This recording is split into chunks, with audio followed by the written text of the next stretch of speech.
الحمد للہ رب العالمین والعاقبۃ للمتقین والصلاة والسلام علی سید الانبیاء والمرسلین اما بعد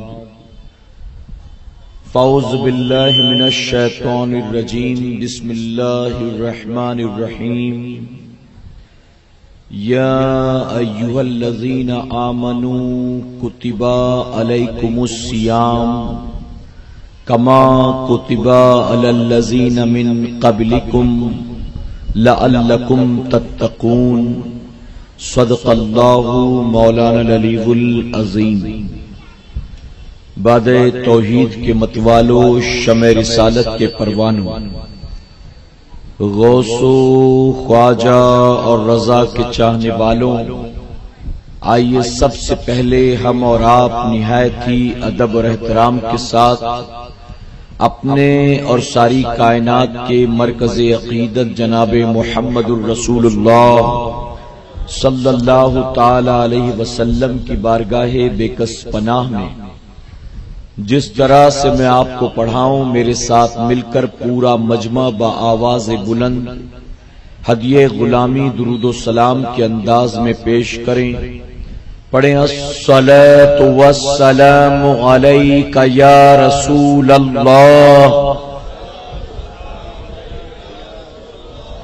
الصلاۃ والسلام علیک یا حبیب اللہ، الصلاۃ والسلام علیک یا نبی اللہ وعلی آلک وصحابک یا نور اللہ صلی اللہ تعالی علیک وسلم۔ رب کعبہ کی بارگاہ میں دعا ہے، مولا اپنے حبیب صاحب لولاک صلی اللہ تعالی علیہ وسلم کے صدقہ طفیل ہم تمام حاضرین اور سامعین کو تو خیر و عافیت کے ساتھ ماہ رمضان المبارک نصیب فرما۔ یا الہ العالمین، ہمیں ماہ رمضان المبارک کا صحیح طرح احترام کرنے، اس کا حق ادا کرنے اور خوب عبادتیں کر کے تجھے راضی کرنے کی توفیق نصیب فرما۔ ساتھ ہی بارگاہ رب العزت میں دعا ہے کہ مولا ہم غریبوں، ناتواں، کمزوروں کو موت آنے سے پہلے ایک مرتبہ ماہ رمضان مدینے میں نصیب فرما۔ جو درس شہ بطحا نے دیا وہ درس پرانا بھول گئے، جو درس شہ بطحا نے دیا وہ درس پرانا بھول گئے، اوروں کو جگانا یاد رہا خود ہوش میں آنا بھول گئے۔ اور تو ادھر ادھر کی نہ بات کر، یہ بتا کہ کارواں کیوں لٹا، تو ادھر ادھر کی نہ بات کر، یہ بتا کہ قافلہ کیوں لٹا، مجھے رہزنوں سے گلا نہیں، تیری رہبری کا سوال ہے۔ میرے پیارے آقا علیہ الصلوۃ والتسلیم کے پیارے دیوانوں، آج کی شب مدن پورہ ساکلی اسٹریٹ کی سرزمین پر ہم اور آپ استقبال ماہ رمضان کے اس پروگرام میں شریک ہیں۔ قابل مبارکباد ہیں وہ تمام نوجوان کہ جنہیں رب تبارک تعالیٰ نے اس خوبصورت محفل کو سجانے کی توفیق عطا فرمائی، اور قابل مبارکباد ہیں آپ تمام کہ جنہیں اللہ رب العزت نے استقبال ماہ رمضان کے نام پر اپنے گھروں سے نکل کر یہاں آنے کی توفیق عطا فرمائی۔ یقیناً رب تبارک تعالیٰ محفل سجانے والوں کا سجانا اور ہمارا اور آپ کا یہاں آنا ضرور قبول فرمائے گا۔ میں نے جس آیت کریمہ کی تلاوت کا شرف حاصل کیا، رب تبارک و تعالی ارشاد فرماتا ہے جس کا مفہوم اے ایمان والو تم پر روزے فرض کیے گئے جیسے کہ تم سے اگلوں پر فرض تھے، اور روزے کی فرضیت کی وجہ رب نے یوں بیان فرمایا کہ روزہ اس لیے فرض کیا گیا تاکہ تمہارے اندر تقوی پیدا ہو جائے۔ آپ سن رہے ہیں توحید نیٹ ورک کی اسلامک آواز۔ توحید network international Islamic YouTube channel. میرے پیارے آقا علیہ الصلوۃ والتسلیم کے پیارے دیوانوں، فرمایا گیا آدم علیہ السلام سے لے کر سیدنا عیسیٰ علیہ السلام تک 1,24,000 40,000 کم و بیش انبیاء جو آئے، اللہ نے ہر نبی پر اور ہر نبی کی امت پر کسی نہ کسی صورت میں روزے کو فرض فرمایا۔ داؤد علیہ السلام کا روزہ، آپ ایک دن روزہ رکھتے تھے، ایک دن افطار کرتے تھے، یعنی ایک دن روزہ اور ایک دن بغیر روزے کے۔ اس طرح پورے 12 مہینوں میں آپ 6 مہینہ روزے سے گزارتے تھے اور 6 مہینہ بغیر روزے کے رہتے تھے۔ حضرت موسیٰ علیہ السلام کی قوم پر رب تبارک و تعالیٰ نے 40 دن کے روزے فرض فرمائے۔ سیدنا آدم علیہ السلام ہر مہینے کی 3 دن کا روزہ رکھتے تھے، یعنی آپ ہر مہینے 13، 14 اور 15 کا روزہ رکھا کرتے تھے۔ یہ روزہ آپ پر فرض تھا۔ میرے پیارے آقا علیہ الصلوۃ والتسلیم کے پیارے دیوانوں، اگر آج کی بات کی جائے تو آج بھی آپ غور کریں تو آپ کو پتا چلے گا کہ دنیا میں جتنے بھی مذاہب کے ماننے والے ہیں، ہر مذہب میں روزہ کسی نہ کسی شکل صورت میں ضرور پایا جاتا ہے۔ روزے کا طریقہ جدا ہے، روزے کے مسائل جدا ہیں۔ ہمارے یہاں جن انعامات کا وعدہ کیا گیا، ہمارے یہاں جن وعید کو بیان کیا گیا، ان کے مذاہب میں یہ تمام چیزیں نہ فضائل ملتے ہیں نہ مسائل ملتے ہیں، لیکن روزہ ان کے مذاہب میں بھی کسی نہ کسی شکل صورت میں ضرور پایا جاتا ہے۔ ہم اور آپ اسے روزہ کہتے ہیں، کوئی اسے فاسٹنگ کہتا ہے، کوئی اسے ورت کہتا ہے، کوئی اسے اپواس کہتا ہے۔ میرے پیارے آقا علیہ الصلوۃ والتسلیم کے پیارے دیوانوں، بتانا مقصد یہ ہے کہ روزہ یہ اتنی عظیم عبادت ہے کہ کل بھی تمام مذاہب میں روزہ پایا جاتا تھا، اور آج بھی زمین پر جتنے مذاہب موجود ہیں ہر مذہب میں کسی نہ کسی شکل صورت میں روزہ ضرور پایا جاتا ہے۔ رب تبارک و تعالیٰ فرماتا ہے کہ روزہ تم پر جو فرض کیا گیا، تو اس کے فرض کرنے کی وجہ یہ ہے کہ روزے کے ذریعے تمہارے اندر تقوی پیدا ہو جائے گا۔ بہرکیف میرے پیارے آقا علیہ الصلوۃ والتسلیم کے پیارے دیوانوں، روزے کے ذریعے تقوی کی صفت کیسے پیدا ہوتی ہے، روزے کی وجہ سے تقوی کیسے پیدا ہوگا، اور تقوی کا مطلب کیا ہے، ہم اسے سنیں گے انشاءاللہ۔ لیکن اس سے پہلے آئیے میں آپ کو مزید فضائل بتاتا ہوں روزوں کے حوالے سے۔ حضور اکرم صلی اللہ علیہ وسلم نے ارشاد فرمایا کہ جو ماہ رمضان کی آمد کی خوشی مناتا ہے اور جانے کا غم کرتا ہے، اس کی خاطر جنت واجب ہو جایا کرتی ہے۔ اب آپ اندازہ لگائیں کہ جو روزہ رکھے گا اس کا انعام کیا ہوگا، جو تراویح پڑھے گا اس کا انعام کیا ہوگا، جو غریب غربا کے سحری کا انتظام کرے گا اس کا انعام کیا ہوگا، جو غریب غربا کو افطاری کرائے گا اس کا انعام کیا ہوگا، جو قرآن شریف کی تلاوت کرے گا اس کا انعام کیا ہوگا، جو شب بیداری کرے گا اس کا انعام کیا ہوگا، جو لیلۃ القدر تاک راتوں میں تلاش کرے گا اس کا انعام کیا ہوگا، جو اعتکاف میں بیٹھے گا اس کا انعام کیا ہوگا۔ ارے ماہ رمضان آئے گا، بندہ اس میں عبادت کرے گا تو اس کے انعام کا ہم کیا اندازہ لگا سکتے ہیں۔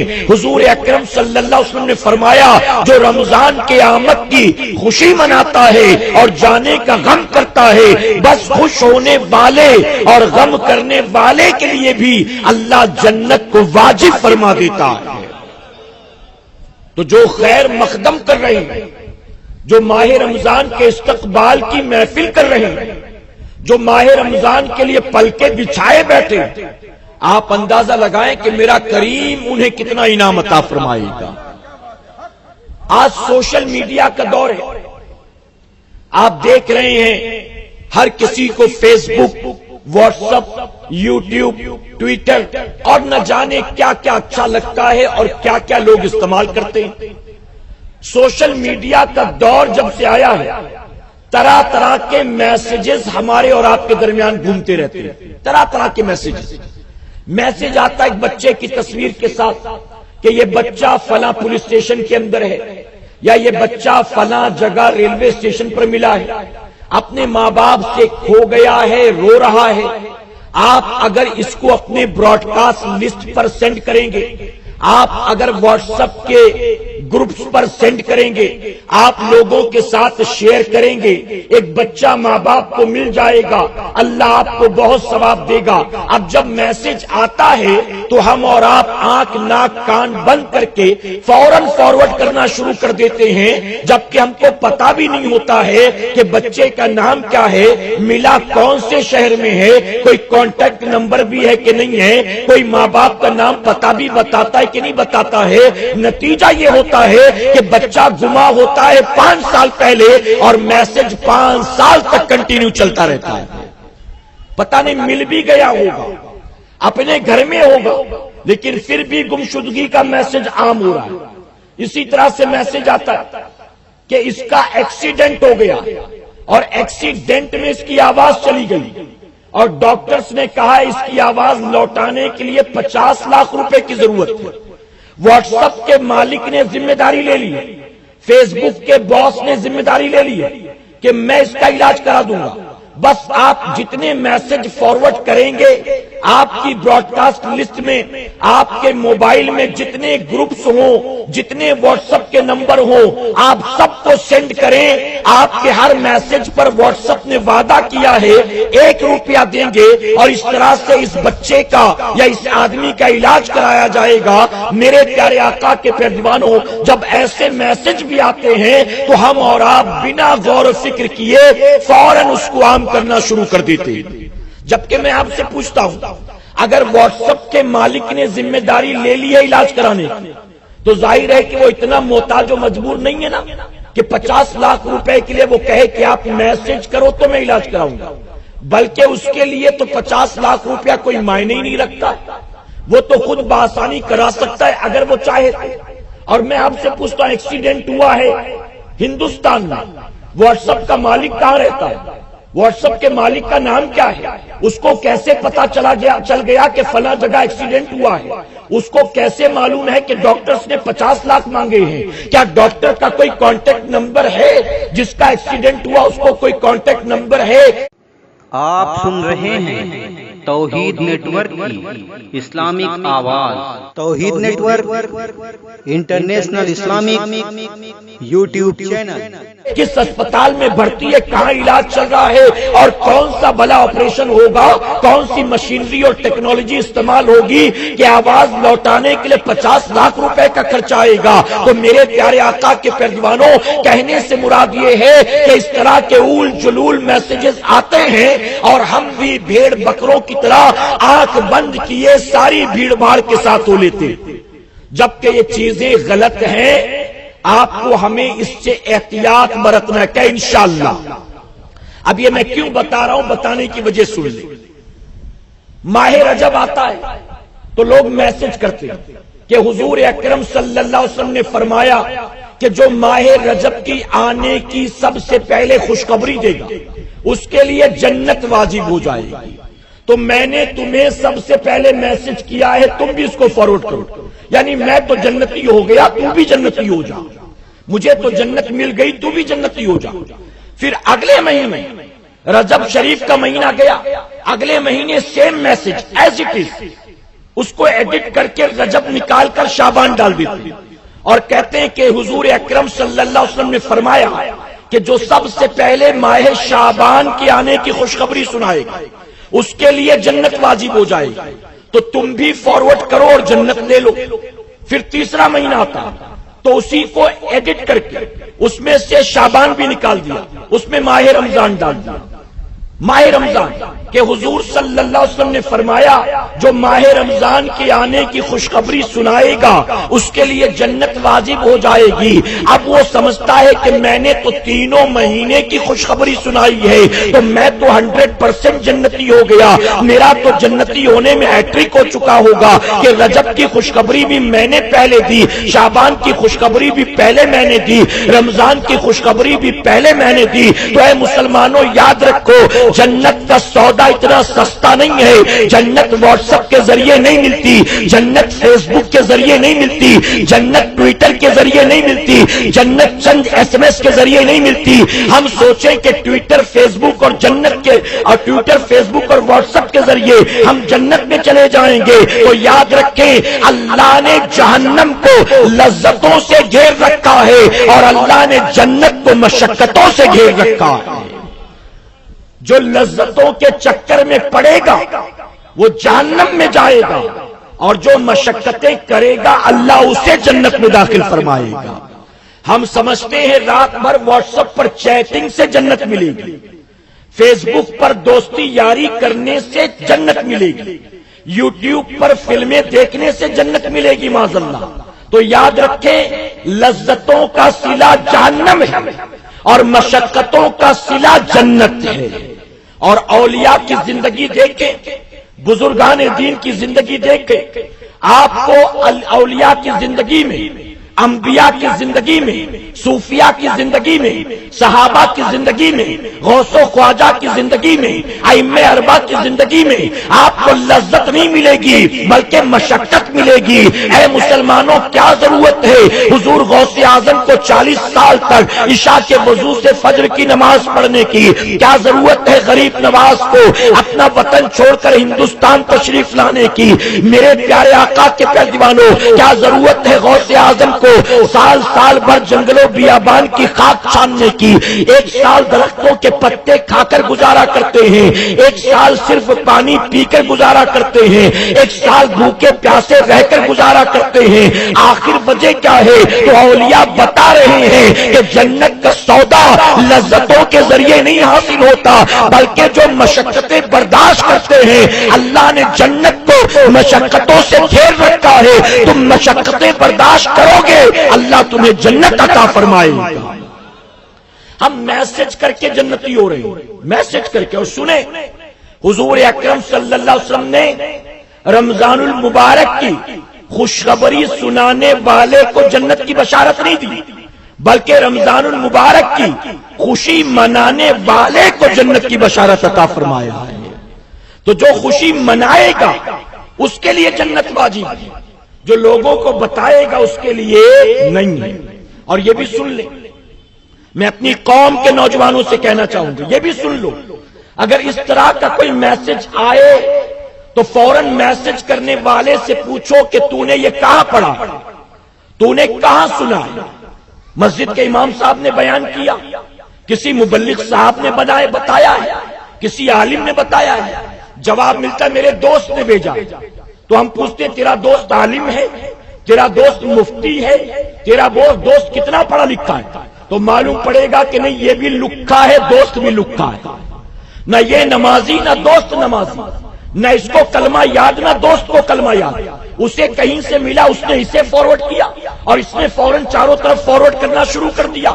میرے پیارے آقا کے پیارے دیوانوں حضور اکرم صلی اللہ علیہ وسلم نے فرمایا کہ اگر کوئی بات میری طرف منسوب کی جائے اور وہ بات میں نے نہیں کہی تو میری طرف منسوب کرنے والا گویا اپنا ٹھکانہ جہنم میں بناتا ہے۔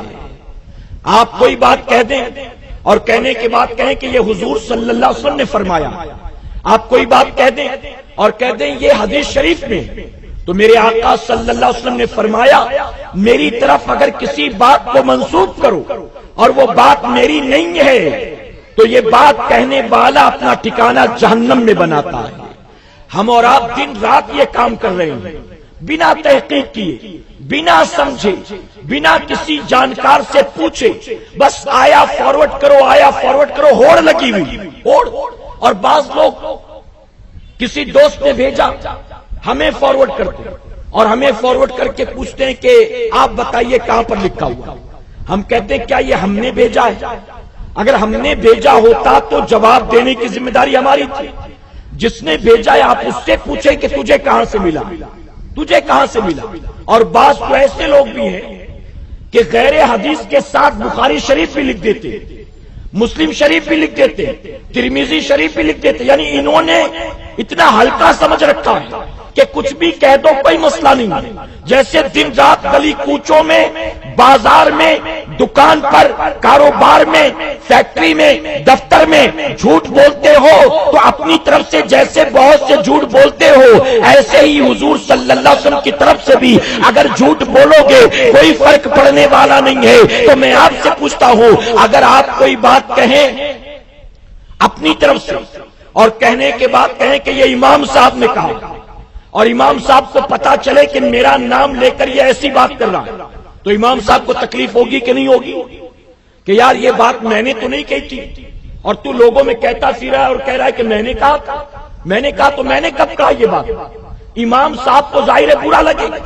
اگر کوئی بات آپ کا دوست لوگوں میں عام کر دے اور نام آپ کا لگا دے کہ آپ نے کہا، آپ نے کہا ہے، آپ کو پتا چلے گا تو آپ کو تکلیف ہوگی کہ نہیں ہوگی؟ تو میں پوچھتا ہوں، اگر کوئی بات ہم نے اور آپ نے نہیں کہی ہے، مسجد کے امام صاحب نے نہیں کہی ہے، اور ہم ان کا نام لے کر یہ بات عام کریں، انہیں پتا چلے تو انہیں تکلیف ہوتی ہے. اب ہم دن رات ایسے میسیجز فارورڈ کرتے ہیں جسے حدیث شریف کہتے ہیں، جسے حضور صلی اللہ علیہ وسلم کا فرمان کہتے ہیں. تو بتاؤ کیا میرے نبی کو تکلیف نہیں پہنچتی ہے؟ نہیں پہنچتی. تو ہم تو ان کے غلامی کا دعویٰ کریں، ہم تو ان کی محبتوں کا دعویٰ کریں، اور سامان ان کو تکلیف پہنچانے کا. تو توبہ کرو اس سے کہ انشاءاللہ. اسی طرح بہت سے ہمارے بھائی گھر میں بچے کی ولادت ہوتی ہے تو بچے کی ولادت کے بعد وہ آتے ہیں کہ کوئی نام بتا دے، اس کا نام رکھنا ہے، کوئی اچھا سا نام بتا دے. امام صاحب نے کہا عبداللہ نام رکھ لیجئے، بہت اچھا نام ہے، عبداللہ رکھ لیجئے. تو کہتے نہیں عبداللہ تو میرے سالے کے بیٹے کا نام ہے. اچھا ایک کام کریے عبد الرحمان رکھ لیجیے. نہیں عبد الرحمان تو میرے چچا زاد بھائی کا نام ہے. تو آپ ایک کام کریے اس کا نام محمد رکھ لیجیے. ارے محمد تو میرے نانا کا نام ہے. تو پھر کیسا نام بتایا جائے؟ وہ چاہتے ہیں کہ ایسا نام بتاؤ کہ پورے خاندان میں کسی کا ایسا نام نہ ہو، دو چار گاؤں میں ایسا نام نہ ہو، باپ دادا پردادا نے بھی نام سنا نہ ہو، ایسا نام بتاؤ. ہوڑ لگی ہوئی ہے، کمپٹیشن ہوا ہے، ایسا نام لاؤ. اب انٹرنیٹ پر تلاش کرتے ہیں، بڑا آسان ہو گیا. انٹرنیٹ پر تلاش کرتے ہیں اور تلاش کرنے کے بعد کوئی نام ڈھونڈ کر رکھ دیتے، اور جب لوگوں کو بتاتے میں نے یہ نام رکھا، لوگ پوچھتے اس کا مطلب کیا ہے، اس کا مطلب کیا ہے؟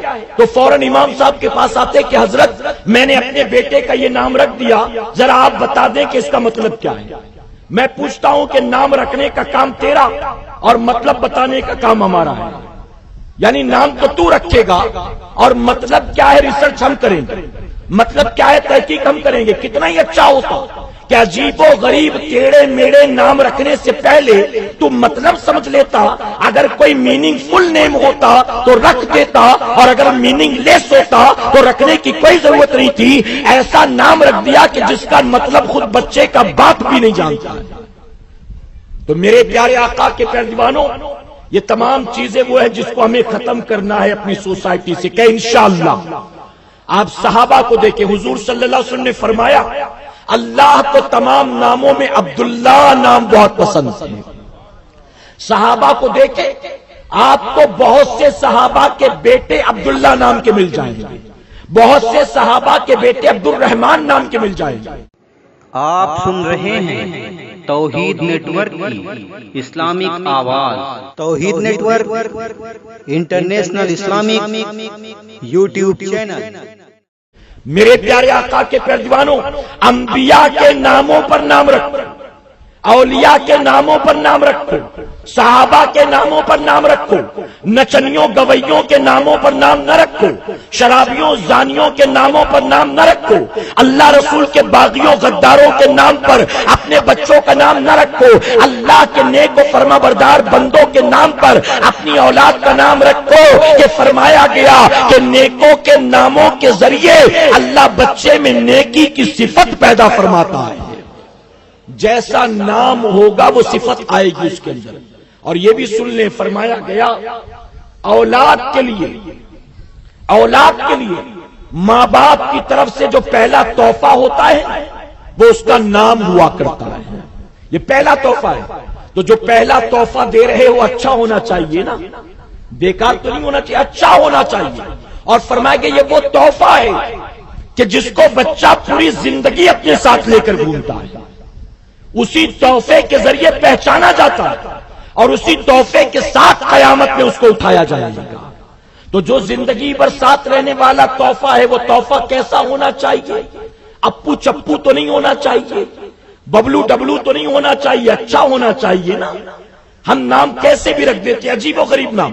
اچھا کسی نے اگر کسی کا ایسا نام ہو تو برا نہ مانے، اور کسی کا ایسا نام ہو تو کوئی اس کا مذاق نہ اڑائے.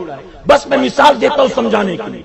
اگر کسی کا نام ببلو رکھ دیا آپ نے تو ببلو جب تک چھوٹا ہے تب تک تو اچھا لگے گا. اب اگر بتائیے وہ 60 سال کا ہو گیا تو ببلو اچھا لگے گا؟ بچے کہیں گے ببلو نانا آ گئے، پپو نانا آ گئے، اچھا لگے گا بتائیے؟ ببلو دادا آ گئے، راجو دادا آ گئے، کیسا نام لگے گا بتائیے؟ تو جب تک وہ چھوٹا ہے تب تک تو ٹھیک ہے، جب بڑا ہو گیا تو پھر ظاہر ہے یہ نام اچھے نہیں لگتے. تو شروع ہی سے ایسے نام رکھ دو کہ بعد میں نہ بچہ کہے کہ میرے ماں باپ نے کیسا نام رکھ دیا ہے.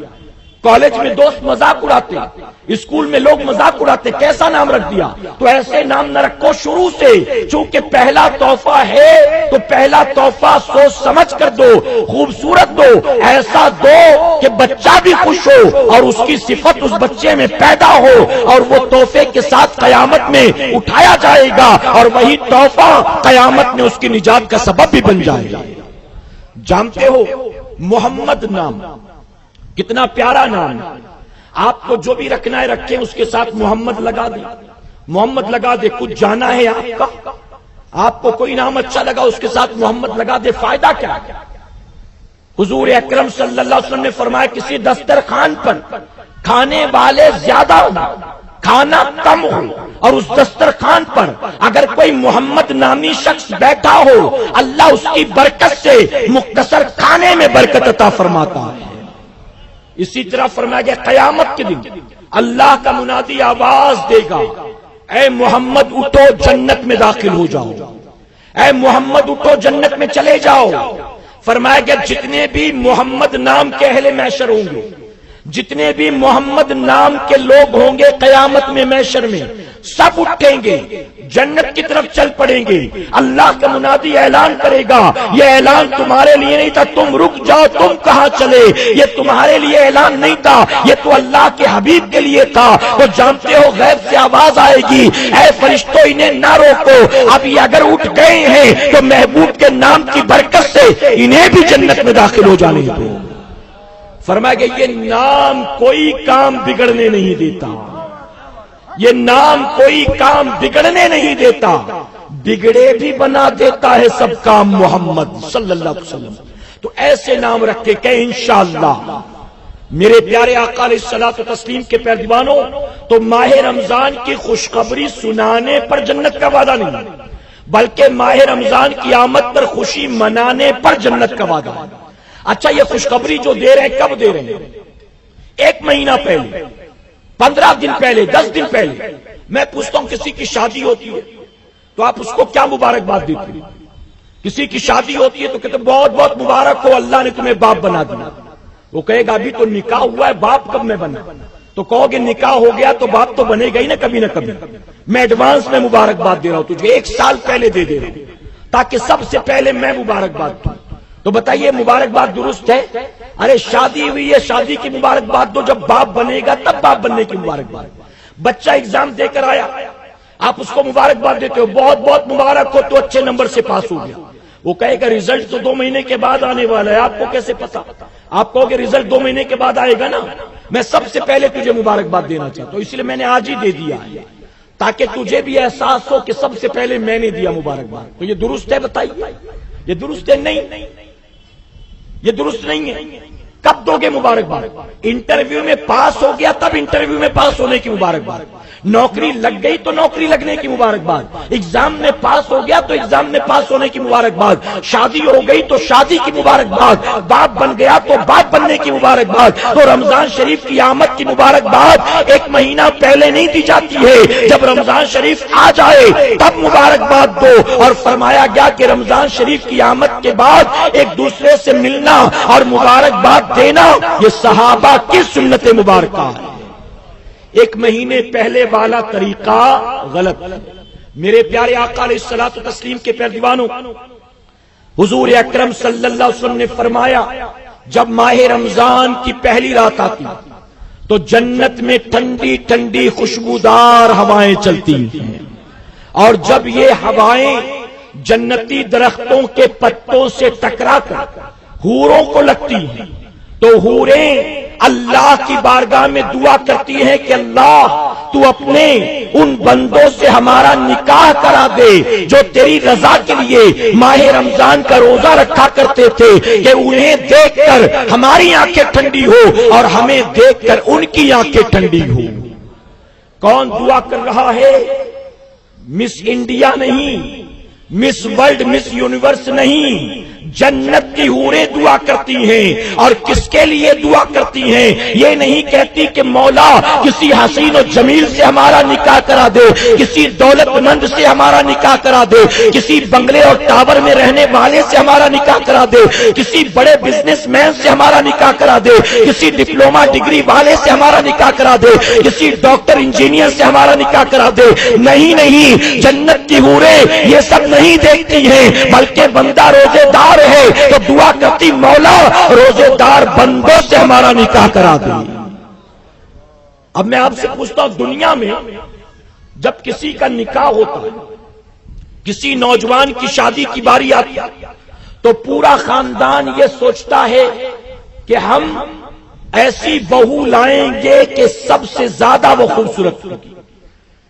ماں کی تمنا ہے کہ میں ایسی بہو لاؤں گی، اپنے بیٹے کے لیے ایسی دلہن ڈھونڈوں گی کہ پورے خاندان میں کسی کی دلہن اتنی خوبصورت نہیں ہوگی۔ باپ کی تمنا ہے کہ میں اپنے بیٹے کے لیے ایسی بہو لاؤں گا کہ 2-4 گاؤں میں اتنی خوبصورت کسی کی بہو نہیں ہوگی۔ بہن بھی چاہتی ہے کہ بھابھی خوبصورت، اور لڑکے کی بات کیا کریں، وہ تو بیچارہ اپنی شکل بھی آئینے میں نہیں دیکھتا، اس کی بھی تمنا ہوتی ہے کہ بیوی حسین و جمیل ہونی چاہیے، اس کا رنگ کیسا، قد کیسا، چہرہ مہرہ کیسا، ناک کیسی، ہونٹ کیسے، کوئی پرواہ نہیں، بیوی خوبصورت ہو، بیوی خوبصورت ہو، ہر کسی کی تمنا ہوتی ہے۔ اے سرکار مدینہ کے پردوانوں، جنت کی حوریں روزے داروں کے لیے دعائیں کرتی ہیں۔ میں آپ کو بتاتا چلوں، جنت کی حوریں جانتے ہو کتنی حسین و جمیل ہیں۔ ارے دنیا کی کسی خوبصورت لڑکی کی خوبصورتی کا ذکر جو ہے ایک آوارہ کرتا ہے، ایک گلی کوچے میں رہنے والا بدبخت انسان کرتا ہے۔ دنیا کی خوبصورت لڑکی کی خوبصورتی کا ذکر جو ہے ایک شرابی کرتا ہے، ایک شاعر کرتا ہے، ایک ناول لکھنے والا کرتا ہے، ایک فلمی کہانی لکھنے والا کرتا ہے۔ دنیا کی لڑکیوں کے حسن و جمال کی تعریف جو ہے آوارہ نفس پرست لوگ کرتے ہیں، لیکن جنت کی حوریں کتنی خوبصورت ہوں گی ہم اور آپ کیا اندازہ لگا سکتے ہیں کہ جنت کی حوروں کی خوبصورتی کا ذکر جو ہے قرآن مقدس میں اللہ کرتا ہے اور بخاری اور مسلم میں رسول اللہ کر رہے ہیں۔ میرے آقا صلی اللہ علیہ وسلم نے یوں بیان کیا کہ جنت کی کوئی حور اگر صرف ایک لمحے کے لیے اپنے چہرے سے پردہ ہٹا دے، اپنے چہرے سے نقاب ہٹا دے، تو اس کے حسن کے جلووں کو دیکھ کر پوری زمین بالوں پر گشی تاری ہو جائے گی، سارے بے ہوش ہو جائیں گے۔ تو جنت کی حوریں دعا کرتی ہیں۔ اب یہاں ایک بات بتاؤ، فرمایا کہ جنت میں جو سب سے آخری جنتی جائے گا، جنت میں جو سب سے آخری جنتی جائے گا، اللہ اسے نکاح میں 70 حوریں عطا فرمائے گا۔ اب آخر میں کون جائے گا؟ آخر میں کوئی ولی تو نہیں جائے گا نا، آخر میں کوئی کتب تو نہیں جائے گا، آخر میں کوئی مخدوم تو نہیں جائے گا، آخر میں کوئی مجذوب تو نہیں جائے گا۔ سب سے آخر میں جنت میں کون جائے گا؟ ہمارے اور آپ کے جیسا گناہگار اور سیاہکار جائے گا۔ اپنے گناہوں کے سبب جہنم میں ڈال دیے گئے، پھر جہنم میں ہم نے گناہوں کی سزا بھگتی، حضور صلی اللہ علیہ وسلم کی شفاعت کے صدقے فرمایا گیا جہنم سے نکالا گیا۔ جب جہنم سے نکلے تو جسم جل چکا تھا، صرف ہڈیوں کا ڈھانچہ تھا، چلنے پھرنے کی طاقت نہیں تھی۔ پھر فرمایا گیا اسے لایا جائے گا، جنت کی نہر حیات کا گوتا لگایا جائے گا۔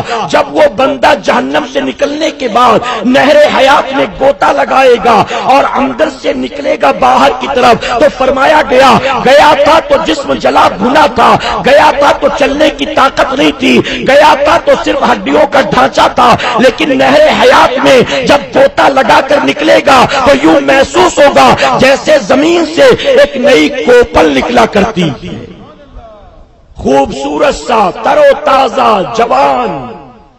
پھر اسے جنت میں داخل کیا جائے گا اور فرمایا کہ پھر اس جنتی کو اللہ نکاح میں 70 حوریں عطا فرمائے گا۔ میں کبھی کبھی سوچتا ہوں جب ہمارے اور آپ کے جیسے گناہگار کو جنت میں 70 حوریں ملیں گی، اللہ میرے غریب نواز کو کتنی حوریں عطا فرمائے گا، غوث اعظم کو کتنی حوریں عطا فرمائے گا، امام زین العابدین کو کتنی حوریں عطا فرمائے گا، امام جعفر صادق کو کتنی حوریں عطا فرمائے گا، حسنین کریمین کو کتنی حوریں عطا فرمائے گا، سیدنا عمر فاروق اعظم اور سیدنا صدیق اکبر کو کتنی حوریں عطا فرمائے گا۔ تو اے مسلمانوں، تم دنیا میں تمنا کرتے ہو کہ بیوی حسین و جمیل ہونی چاہیے، لیکن تم نے اگر ماہ رمضان کا روزہ رکھا ہے تو جنت کی حوریں خود دعا کرتی ہیں، اے اللہ اپنے روزے دار بندوں سے تو ہمارا نکاح کرا دی۔ اسی طرح حضور اکرم صلی اللہ علیہ وسلم فرماتے کہ ماہ رمضان المبارک میں تمام شیاطین کو قید کر دیا جاتا، جنت کے دروازے کھول دیے جاتے ہیں، جہنم کے دروازے بند کر دیے جاتے ہیں۔ ماہ رمضان میں مومن کی روزی بڑھا دی جاتی ہے۔ ماہ رمضان میں اگر کسی کا انتقال ہو جائے تو بے حساب کتاب اسے جنت میں داخل کر دیا جاتا ہے۔ ماہ رمضان میں ایک چھوٹی سی نیکی کرو، اللہ 70 گنا ثواب عطا کرتا ہے۔ آپ اگر نفل پر عمل کرتے ہو، اللہ فرض کا ثواب دیتا ہے۔ اگر آپ فرض ادا کرتے ہو، اللہ 70 فرضوں کا ثواب دیتا ہے۔ اے سرکار مدینہ کے پیروانوں، جانتے ہو میں ماہ رمضان کو کیا کہتا ہوں؟ میں آپ کو ایک مثال کے ذریعے سمجھانا چاہتا ہوں۔ ہم اور آپ اسی دنیا میں رہتے ہیں، ہم روزی روٹی کے لیے کوئی نہ کوئی کاروبار کرتے ہیں، کوئی نہ کوئی کام دھندا کرتے ہیں۔ میرے پیارے آقا کے پیروانوں، دنیا میں جتنے بھی کاروبار ہیں، ہر کاروبار کا کبھی سیزن ہوتا ہے، کبھی آف سیزن ہوتا ہے۔ 12 مہینے چلے ایسا کوئی کاروبار نہیں ہوتا۔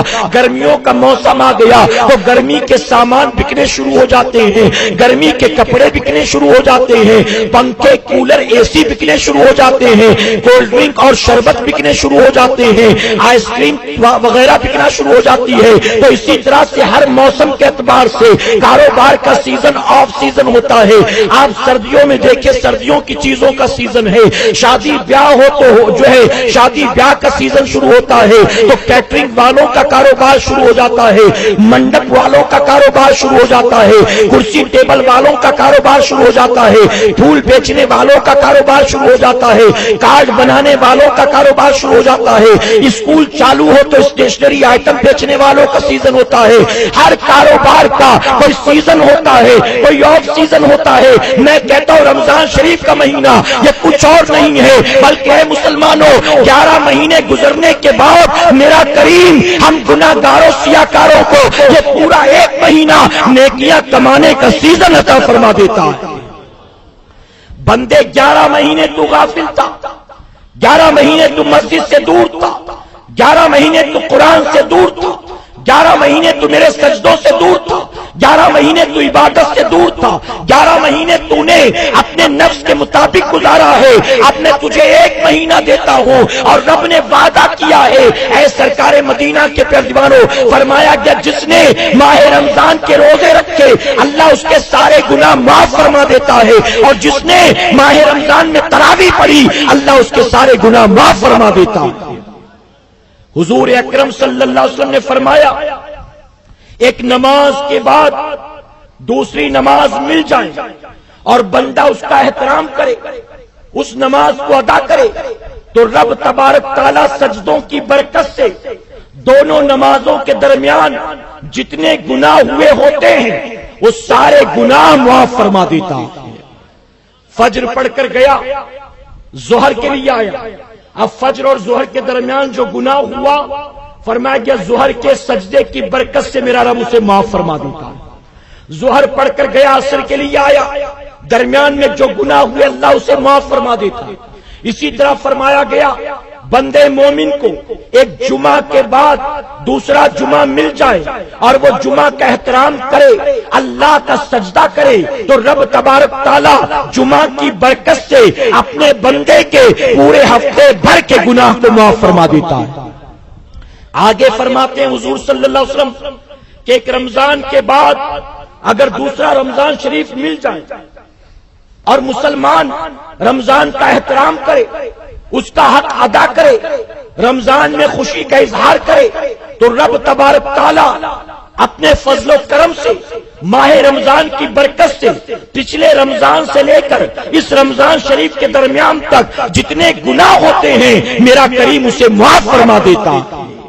ارے ایک ماں یہ پسند نہیں کرتی کہ میری اولاد کو کوئی تکلیف ہو, ایک ماں پسند نہیں کرتی کہ میرا بیٹا بھوکا ہو, میری بیٹی بھوکی ہو, کسی کی بیٹی بیاہ کر جائے سسرال میں تکلیف میں ہو. تو بتائیے کیا ماں باپ کو تکلیف نہیں ہوتی؟ اگر بیٹا جوان بیٹا قید میں ہو, ماں باپ چین کی نیند نہیں سو پاتے. ارے قید اور جیل تو دور کی بات ہے, جن کے جوان بیٹے رات کو 2-2, 3-3, 4-4 بجے تک گلی کوچوں میں آوارہ گردیاں کرتے ہیں, ان کے بوڑھے ماں باپ گھر میں جب تک اولاد واپس نہ آ جائے وہ بھی رات بھر جاگا کرتے. بیٹا تکلیف میں ہو ماں پسند نہیں کرتی, بیٹی تکلیف میں ہو باپ پسند نہیں کرتا. میں پوچھتا ہوں اولاد کو معمولی تکلیف ہو ماں باپ یہ گوارا نہیں کرتے, ہم رب کی محبت کا, اس کی رحمت کا, اس کی شان کریمی کا کیا اندازہ لگا سکتے ہیں؟ خود میرے آقا صلی اللہ علیہ وسلم نے فرمایا کہ رب اپنے بندوں کو ایک ماں سے 70 گنا زیادہ محبت کرتا ہے.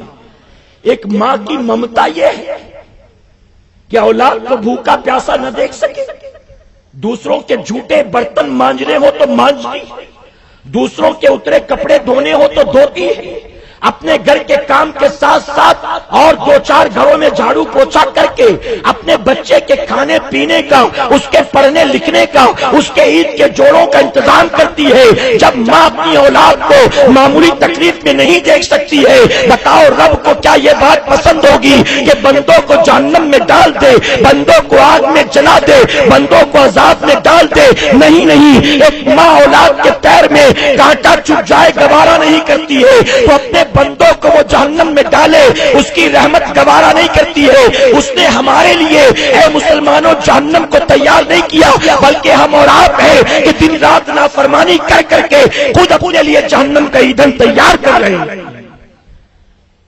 میرے پیارے آقا کے پیارے دیوانوں, رمضان المبارک کے مہینے میں اگر ہم اسے راضی نہ کر سکے, اگر ہم توبہ اور استغفار نہ کر سکے, اگر ہم عبادتیں نہ کر سکیں, تو ہم سے بڑا کوئی محروم نہیں ہو سکتا ہے, ہم سے بڑا کوئی غافل نہیں ہو سکتا ہے. ہم نے بہت سے مسلمانوں کو دیکھا, رمضان شریف کا مہینہ آنے والا, 1 دن باقی, 2 دن باقی, 3 دن باقی, اپنی زبان سے ایسے ایسے الفاظ نکالتے ہیں کہ لگتا ہے کہ یہ رمضان شریف سے بیزار ہے. معاذ اللہ, لا ایک چائے پلا دے یار, پھر 2 دن کے بعد کہاں ملنے والی. کبھی بیوی سے کہتے کہ آج کچھ اچھا کھلا دے, پھر تو پورے مہینے ایسے ہی رہنا ہے. کبھی کسی کو کھاتا پیتا دیکھتے ہیں, کہتے 2 دن اور مزے کر لے, پھر کہاں ملنے والا. گویا معاذ اللہ ایسا لگتا ہے رمضان شریف کا مہینہ نہیں آ رہا ہے, قحط پڑنے والا, بھوکمری کا موسم آنے والا ہے. معاذ اللہ. جبکہ مسلمانوں دل پر ہاتھ رکھ کر غور کر تو پتا چلے گا رمضان شریف میں رب تبارک تعالیٰ صرف امیروں کو نہیں کھلاتا, صرف دولت مندوں کو نہیں کھلاتا، بلکہ وہ غریب جو سال میں کبھی 1 کلو سیب خرید کر کھانے کی طاقت نہیں رکھتا، کبھی 1 کلو انار خرید کر کھانے کی طاقت نہیں رکھتا، وہ فروٹس خریدنے کے بارے میں جو غریب سوچ نہیں سکتا، رمضان المبارک میں جب وہ غریب بندہ بھی 12-13 گھنٹے اللہ کی رضا کے لیے بھوکا پیاسا رہتا ہے، افطاری کے لیے دسترخوان پر آتا ہے، 11 مہینے جو خرید کر کھانے کی طاقت نہیں رکھتا تھا، افطار میں میرا مولا اسے ہر نعمت عطا کر دیتا ہے۔ رمضان کا مہینہ قحط کا مہینہ نہیں ہے، بلکہ آقا فرماتے ہیں رمضان المبارک میں اللہ مومن کی روزی کو بڑھا دیتا ہے، رحمت ہی رحمت ہے، جنت ہی جنت ہے، مغفرت ہی مغفرت ہے، نعمت ہی نعمت ہے۔ اب ایسے میں روزی تنگ ہوگی، خسارہ آئے گا۔ میرے پیارے آقا کے پیارے دیوانوں، مجھے بڑا تعجب ہوتا ہے دیکھ کر، ہماری قوم کے بہت سے نوجوان ہیں جو بلا کسی شرعی عذر کے روزہ چھوڑ دیتے ہیں۔ کیا ہوا، روزہ نہیں رکھا تو نے آج؟ کہتے میں سحری کے لیے اٹھا تھا، سر میں بہت درد ہو رہا تھا، اس لیے میں نے سوچا آج میں نہیں رکھتا ہوں، کل اچھا ہو جائے گا تو کل رکھ لوں گا۔ کسی سے پوچھا روزہ نہیں رکھا، کہتے تھوڑا پیٹ خراب ہو گیا تھا اس لیے میں نے روزہ نہیں رکھا۔ کوئی کہتا ہے 2 دن سے بخار آ رہا تھا ہلکا ہلکا اس لیے میں نے روزہ نہیں رکھا۔ ارے بعض تو ایسے غافل بھی ہیں، ہم نے پوچھا روزہ نہیں رکھا، جواب ملتا آج دن میں کام بہت تھا اس لیے میں نے روزہ نہیں رکھا، آج دن بھر بھاگ دوڑ بہت تھی اس لیے میں نے روزہ نہیں رکھا۔ میں پوچھتا ہوں کیا یہ شرعی عذر ہے؟ جاؤ جا کر کسی عالم دین سے پوچھو، جاؤ جا کر کسی مفتی سے پوچھو، کیا سر درد کی وجہ سے روزہ معاف ہے؟ سحری میں آنکھ نہ کھلے تو روزہ معاف ہے؟ پیٹ میں درد ہو تو روزہ معاف ہے؟ میرے پیارے آقا علیہ الصلوۃ والتسلیم کے پیروانوں، یہ شرعی عذر نہیں ہے، ان باتوں کی بنیاد روزہ معاف نہیں ہے۔ اور مجھے تو شرم آتی کہتے ہوئے ہماری بہنوں کا حال یہ ہے، ہماری بہنیں عید کی تیاریوں کے چکر میں، مہینے بھر خریداری کرنے کے چکر میں وہ صرف اور صرف شاپنگ کے نام پر روزے چھوڑ دیا کرتی، آپس میں رائے مشورہ کرتی۔ کل میں محمد علی روڈ جانے والی ہوں شاپنگ کے لیے، بہت دھوپ ہے، گرمی بہت ہے، میں تو روزہ نہیں رکھوں گی، تو رکھے گی کیا؟ تو وہ کہتی ہے کہ میں تو رکھنا چاہتی تھی لیکن تو نہیں رکھے گی تو چل میں بھی نہیں رکھوں گی۔ پھر تیسری کہتی ہے میں تو نہیں چھوڑتی لیکن میں اگر رکھ لوں گی تو افطاری کہاں کروں گی؟ تم لوگوں نے نہیں رکھا، میں تمہارے ساتھ چلوں گی، پھر میں افطاری کہاں کروں گی؟ میں نماز کہاں پڑھوں گی؟ اس لیے چلو میں بھی نہیں رکھتی۔ آپ خود جا کر دیکھیں، یہ سنی سنائی پڑھی لکھائی نہیں، آنکھوں دیکھی بات ہے۔ آپ بھنڈی بازار میں جا کر دیکھ لیں، آپ محمد علی روڈ پر جا کر دیکھ لیں، آپ اپنی آنکھوں سے دیکھیں گے رمضان شریف میں جب مسلمانوں کے 10-12 سال کے بچے بھی روزہ رکھنے کی کوشش کرتے ہیں، ایسے میں بہت سی عورتیں کبھی گنے کا جوس کھڑی ہو کر پی رہی ہیں نقاب پہن کر، کبھی نیمبو شربت پی رہی ہیں، کبھی کچھ خرید کر کھا پی رہی ہیں۔ 8-8 10-10 عورتیں نکلتی ہیں باقاعدہ گروپ بنا کر، اور صرف خریداری کے نام پر وہ اپنے رمضان کے روزوں کو قربان کر دیتی ہیں۔ میں پوچھتا ہوں مسلمانوں جواب دو، قیامت کے دن اللہ تبارک تعالی ہم سے عید کے جوڑوں کا حساب لے گا یا رمضان کے روزوں کا حساب لے گا؟ اگر کوئی مسلمان پرانے کپڑے پہن لے عید کے دن تو کیا اس پر بجلی گر جائے گی؟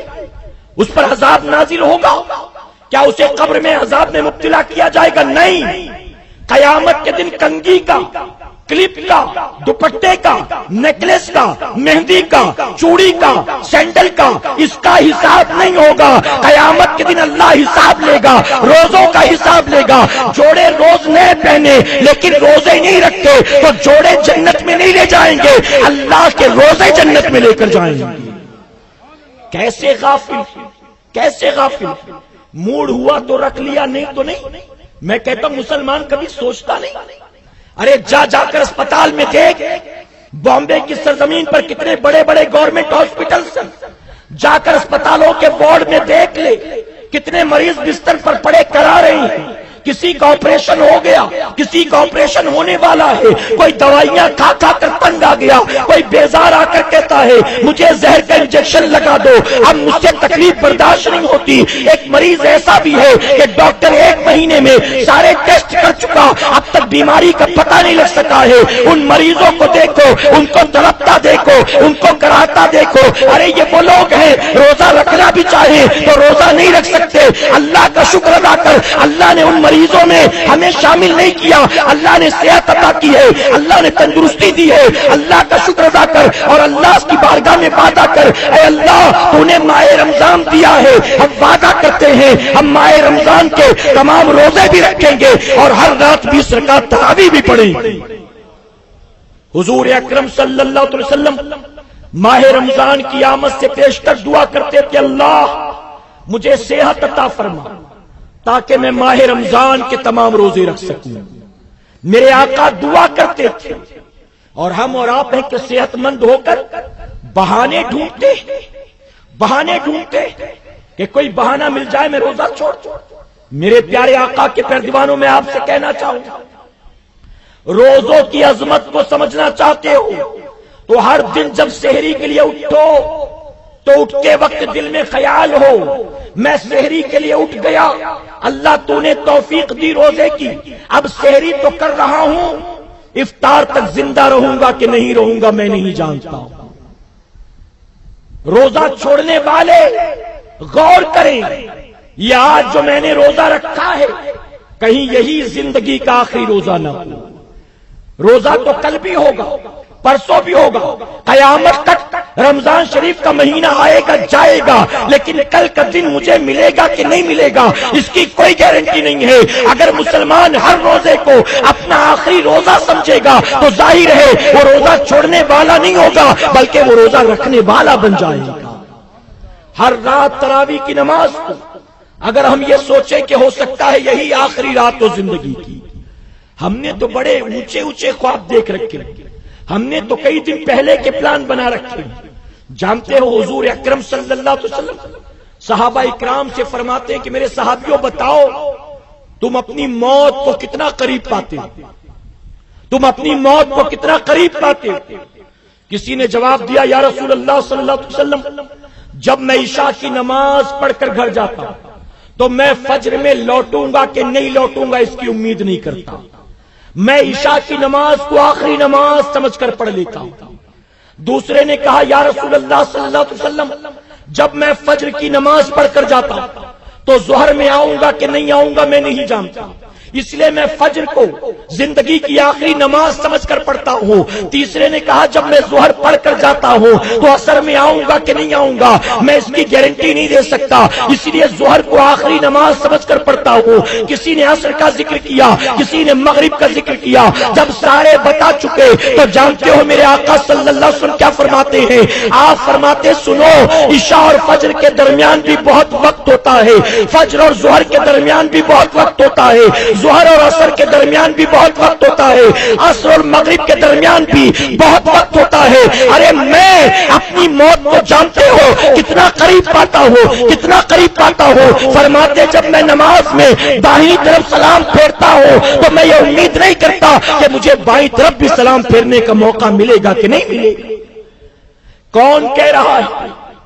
کائنات میں پہلی شخصیت اس کائنات میں وہی ایک ہے کہ جب ان کی زندگی کا آخری وقت آیا تو روح قبض کرنے والے فرشتے نے کمرے میں آنے کی اجازت طلب کی ہے، اجازت ہو تو آؤں اور اجازت نہ ہو تو واپس چلا جاؤں۔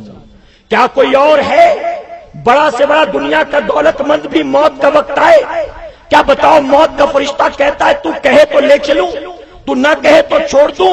نہیں۔ اے مسلمانوں ذرا سوچو کہ جن کو رب تبارک تعالیٰ نے ایسا مالک و مختار بنا دیا کہ محبوب رہنا چاہو گے تو تمہاری مرضی ہے، چلنا چاہو گے تو تمہاری مرضی ہے، وہ خود فرماتے ہیں میں اپنی موت کو اتنا قریب پاتا ہوں اور ہم اور آپ ہیں روزوں کی تیاریاں نہیں ہوئی، ہم نے عید کے جوڑے پہلے ہی خرید رکھے۔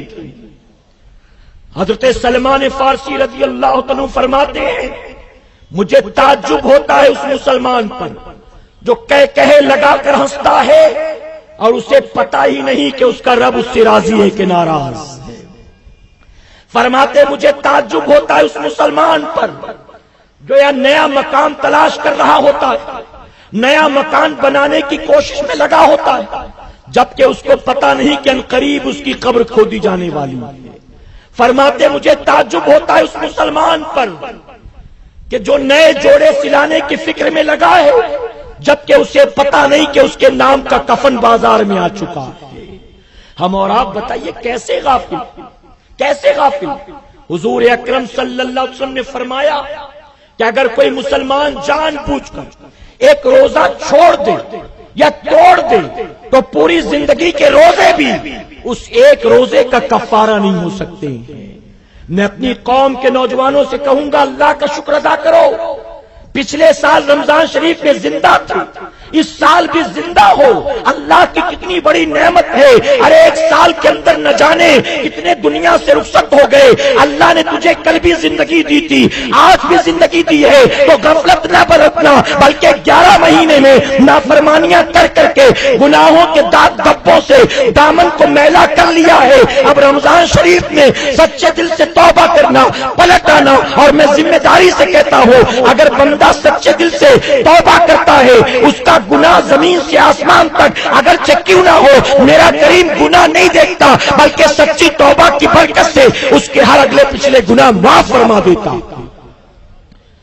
میں آپ کو ایک مثال کے ذریعے سمجھاؤں، اگر کپڑا میلا ہو جائے، کپڑا میلا ہو جائے تو اس کو صاف کرنے کے لیے 2-4 بالٹی پانی کی ضرورت ہوتی ہے۔ بتائیے ہوتی کہ نہیں ہوتی؟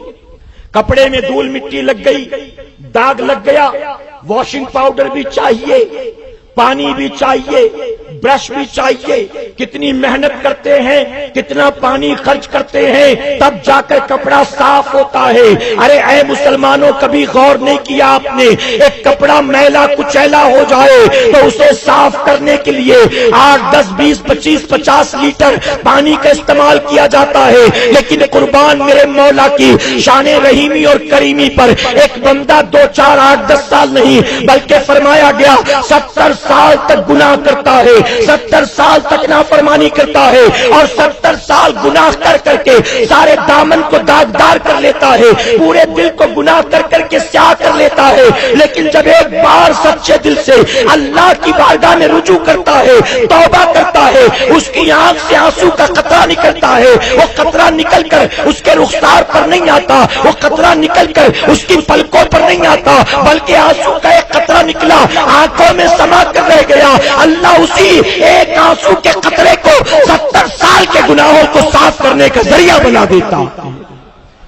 پھر بھی ہم توبہ نہ کریں، رب کی رحمت آواز دیتی ہم تو مائل بکرم ہیں کوئی سائل ہی نہیں، ہم تو مائل بکرم ہیں کوئی سائل ہی نہیں، راہ دکھلائیں کسے رہرو منزل ہی نہیں۔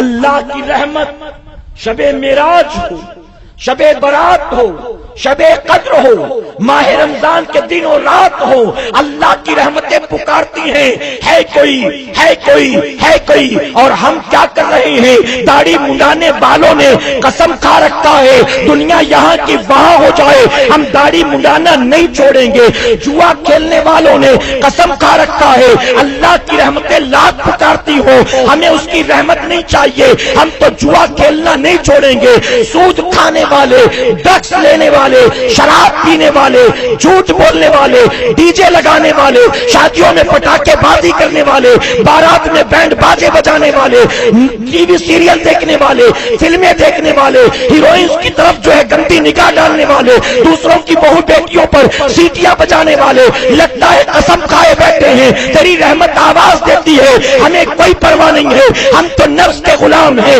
ہم تو من کی تمناؤں آرزوؤں کے غلام ہیں، ہمیں جوا پیارا ہے تیری رحمت پیاری نہیں ہے، ہمیں شراب پیارا ہے تیری رحمت پیاری نہیں ہے، ہمیں داڑھی منڈانا پیارا ہے تیری رحمت پیاری نہیں ہے، ہمیں جہنم میں جانا ہے تیری جنت پیاری نہیں ہے، تیری مغفرت کے دروازے کھلے ہیں، تیری جنت کے دروازے کھلے ہیں، ہمیں کوئی پرواہ نہیں ہے، ہم ماں باپ کو جھڑکی دیں گے، ہم بیوی بچوں کے حق پامال کریں گے، ہم پڑوسیوں کے ساتھ گالی گلوچ کریں گے، ہم سود کا کاروبار نہیں چھوڑیں گے، ہم شراب بھی پیئیں گے، ہم جوا بھی کھیلیں گے، گے, ہم سٹے کا نمبر بھی نکالیں گے, ہم رات بھر فیس بک پر گندی گندی تصویریں سرچ کریں گے, ہم رات بھر یوٹیوب پر گندے گندے ویڈیو سرچ کریں گے, ہم دوستوں کے ساتھ اپنی سہیلیوں کے ساتھ رات بھر گندے گندے چیٹنگز کریں گے. ہم نے طے کر رکھا ہے اللہ تیری رحمت پکارتی ہے تو پکارے, ہمیں کوئی پرواہ نہیں ہے, ہم تو نفس کے فالوور ہیں, ہم تو نفس کے پیروکار ہیں. اے مسلمانوں توبہ کر لو, پلٹ آؤ,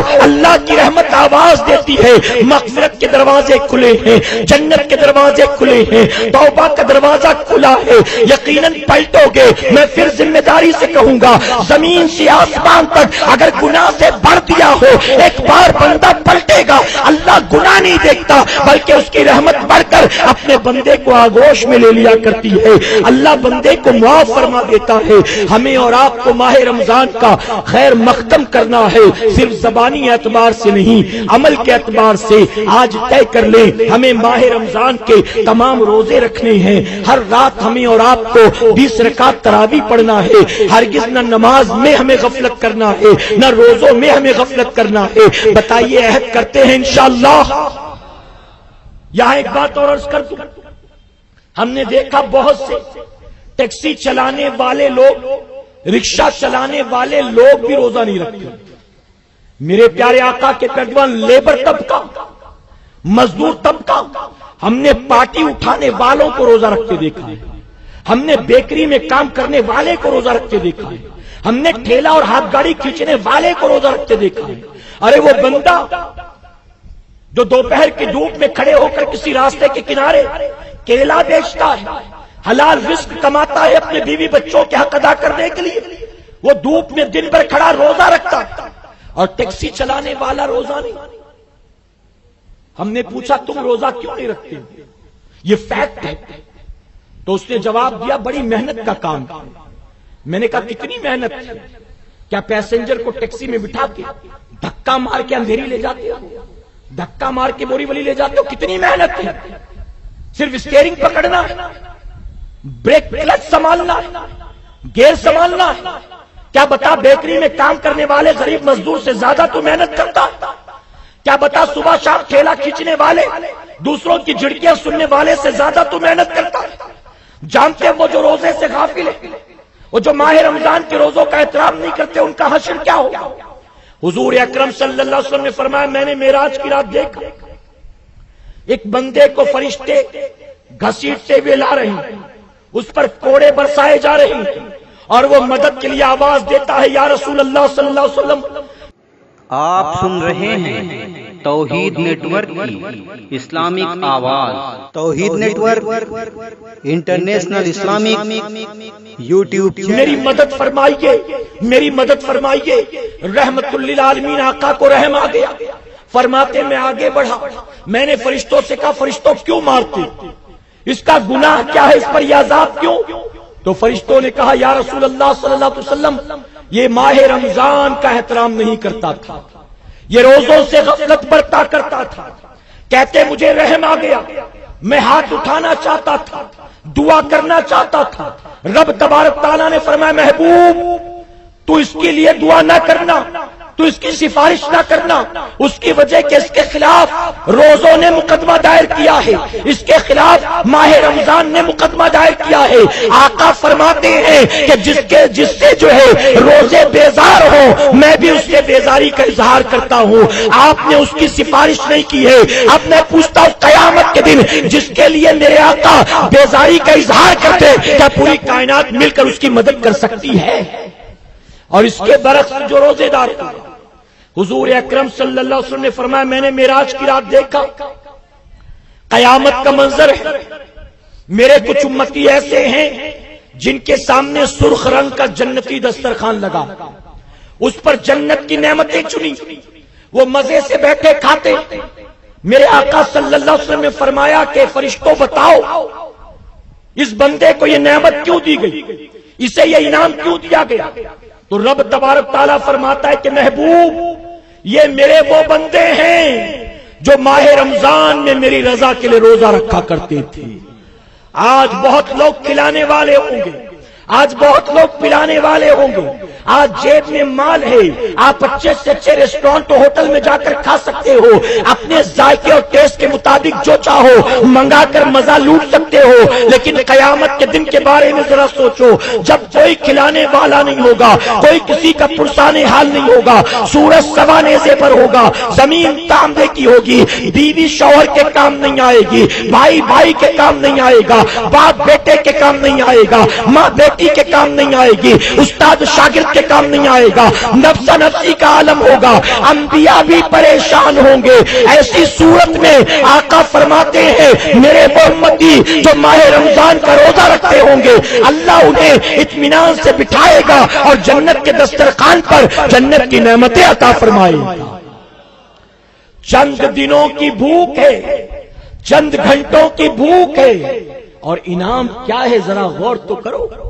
ارے ہر عبادت کا رب نے کوئی نہ کوئی صلہ رکھا ہے، نماز پڑھنے والوں کے لیے جنت، قرآن پڑھنے والوں کے لیے جنت، صدقہ دینے والوں کے لیے جنت، فطرہ دینے والوں کے لیے جنت، عمرہ کرنے والوں کے لیے جنت، حج کرنے والوں کے لیے جنت، جہاد کرنے والوں کے لیے جنت۔ ہر عبادت کے بدلے میں اللہ نے جنت کا انعام رکھا ہے، لیکن جب بات روزے کی آتی ہے تو حضور صلی اللہ علیہ وسلم فرماتے ہیں رب فرماتا ہے روزہ میرے لیے ہے اور اس کا صلہ میں خود ہوں۔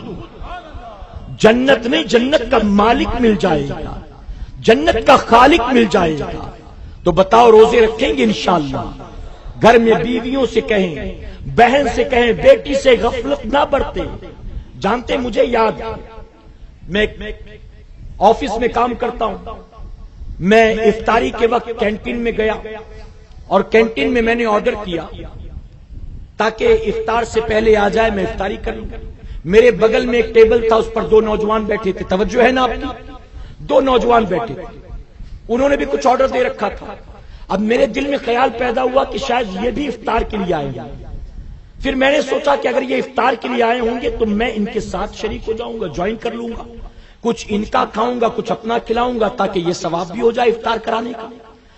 لیکن ان کا آرڈر جو تھا وہ پہلے آ گیا اور میرا آرڈر بعد میں آیا۔ جب ان کا آرڈر آ گیا تو انہوں نے افطار کا وقت نہیں ہوا تھا لیکن کھانا شروع کر دیا۔ میرا آرڈر جب آیا تو میں انتظار کرتا رہا، یہاں تک کہ گھر سے کال آیا کہ اذان ہو گئی تو میں نے شروع کیا۔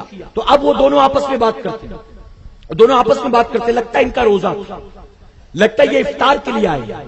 پھر جانتے دوسرا کیا کہتا ہے؟ دوسرا کہتا ہے کہ یار جس کو جنت میں جانا ہو وہ روزہ رکھے۔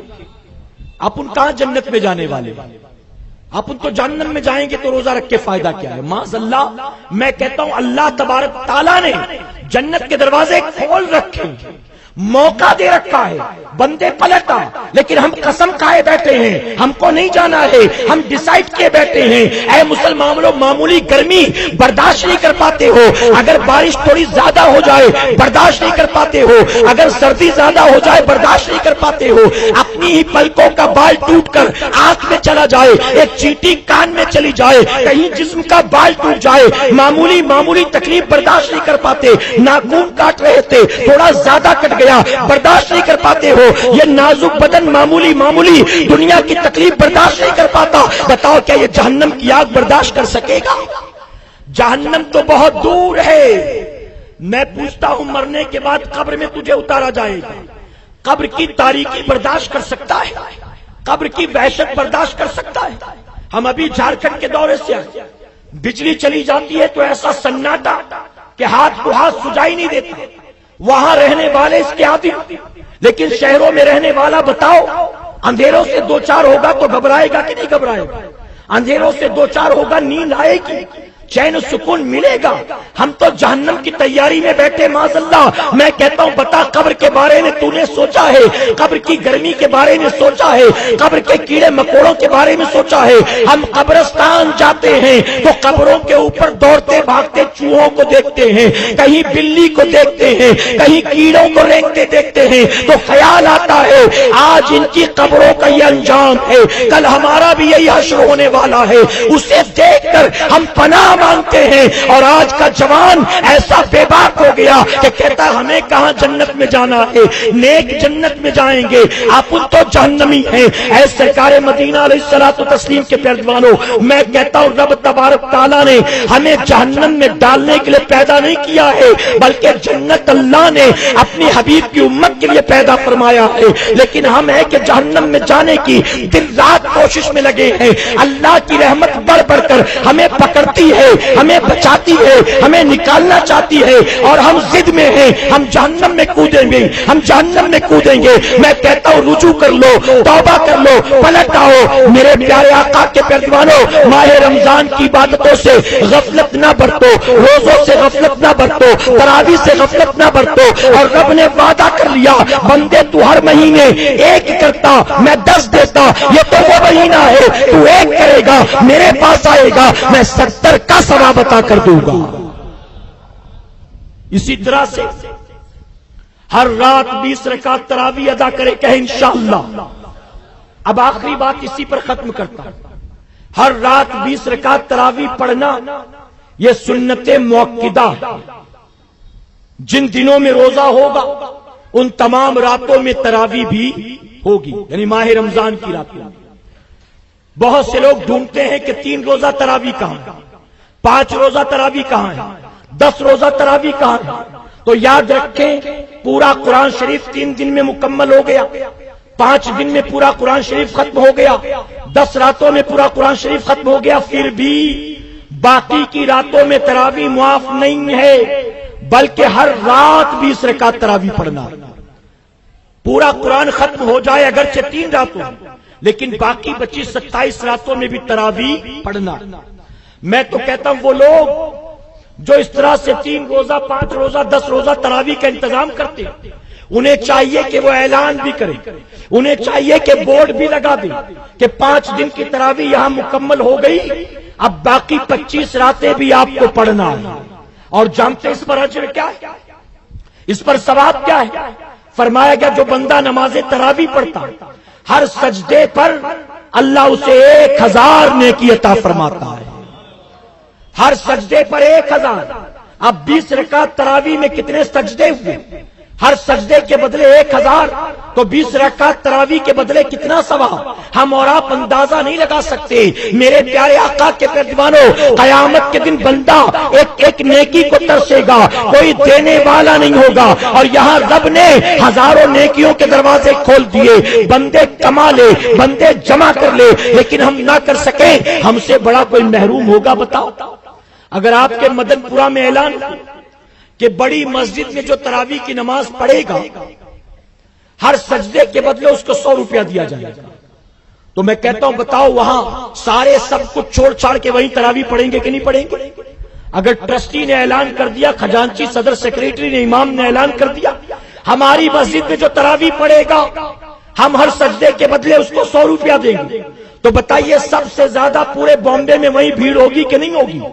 ارے جو جمعہ بھی نہیں پڑھتا بیٹے اس کو بھی اٹھا لائیں گے کہ ابا پڑھنا نہیں ہے، بس صف میں شامل ہو جانا، کونے میں بیٹھ جانا، ہم آپ کے بدلے پیسہ لے لیں گے، ہم آپ کا نام لکھا کے پیسہ لے لیں گے۔ میں پوچھتا ہوں کہ اگر ہر سجدوں کے بدلے کوئی 150 روپے دینے کا وعدہ کرے تو ہم پڑھنے کو تیار، اور میرا مولا ہر سجدے پر 1000 نیکی دے رہا ہے اور ہم لینے کو تیار نہیں ہیں۔ اے سرکار مدینہ کے پیروانوں، تو ہر رات ہمیں 20 رکعت تراویح بجماعت پڑھنا ہے، اور تراویح جس طرح سے ہمارے اور آپ کے لیے سنت موقدہ ہے، اسی طرح عورتوں کے لیے بھی سنت موقدہ، یعنی مرد ہی نہیں پڑھے گا عورتیں بھی پڑھیں گی۔